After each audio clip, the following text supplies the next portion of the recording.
closely with members, staff, faculty in the artistic communities. I feel like I have an adequate grasp of what students feel and what students think. First off, I served as class president freshman year and really built the 2013 class council from the ground up. I learned a lot about how to deal with the administration from that role, and I've had extensive experience working with President Kim, Carol Folt, and Dean Spears at the time, who's obviously not here.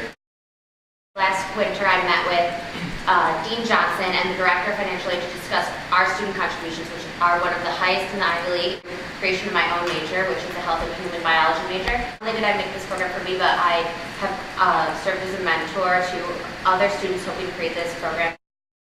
Specifically, I've worked with the administration also at various different levels. I've worked with the GLOSS office as the past moderator of the GLC.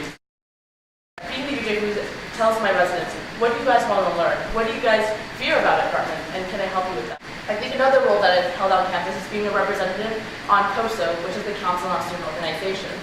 We work with about over 150 student organizations.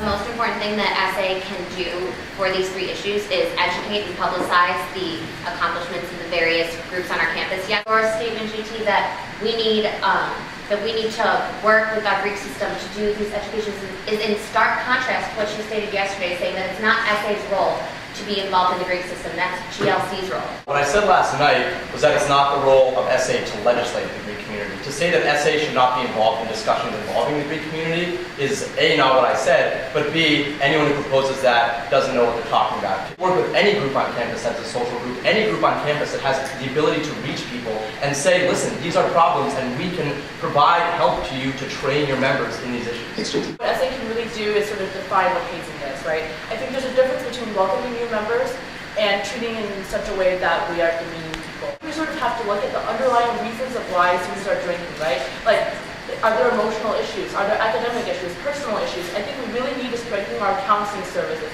One thing that we actually haven't really talked about is mental health. I think mental health issues are an epidemic at Dartmouth. We have a lot of really high-achieving, passionate people, but they're suffering. Our next president needs to be a great leader, not just a great manager.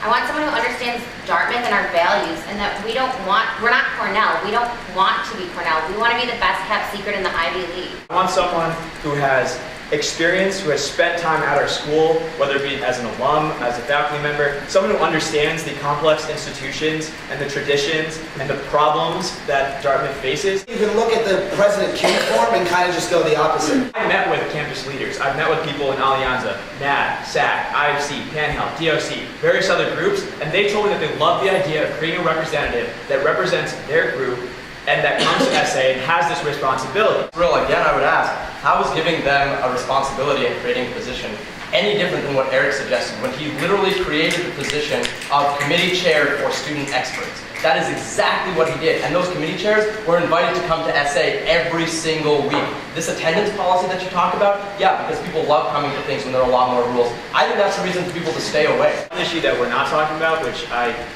really tried to get done freshman year as class president, is freshman advising. What I'd like to do is to have a peer advising system. Homophobia, racism, and classism are huge problems on this campus and are totally hushed up and ignored, and that we don't acknowledge that our campus is not a utopia. Dartmouth is great, but we are not where we can be.